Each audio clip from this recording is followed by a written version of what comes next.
Qumboboyev tarixida bo'lmagan narxda yer ko'rsataman derdim-ku, lekin bunaqa narx bo'lgan. Bozor narxidan nisbatan yaxshigina arzon narxda yer ko'rsataman.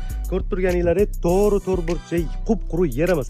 Kadastrlar tayyor. Endi bu joylarda bilasizlar, suv, gaz, svet, kanalizatsiya hamma sharoitlar bor. Огородini ko'ryapsizlarmi? Kattaligini keng, bemalol. Qaranglar. Bitta mashina o'zi ham suvdan oshuv chiqsa kerak, qo'shnilarnikini qaranglar. Makroni orqasidan kirib kelaverish, keng katta mahalla. Bitta mashina ham bir 10 metr chiqadi. Oldi fasad kengligi 21 yo 22 metr. Yarim metr, 1 metrga adashgan bo'lsam, uzr so'rayman, uzunasi 46 metr. O'rtasidan shunda 5 metrlik ko'cha tashab turib, chap tarafga, o'ng tarafga zamonaviy kottej qursanglar ham zo'r bo'ladi. Mahallani ko'rasizlar, bilasizlar. Shundan makroni orqasidan kirib kelganinglarda mana shu 9-6 sotuvli yerimiz. Narxiga keladigan bo'lsak, har bir sotuviga $30,000 dan so'rashyapti.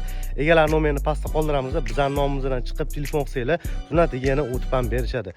Kimga qiziq bo'lsa, kelib ko'ringlar, xudo xolisa hammaga manfaatli bo'ladi. Bizning kanalga podpiska bo'lib qo'yinglar, mana shunaqa yangiliklar qo'yib turamiz.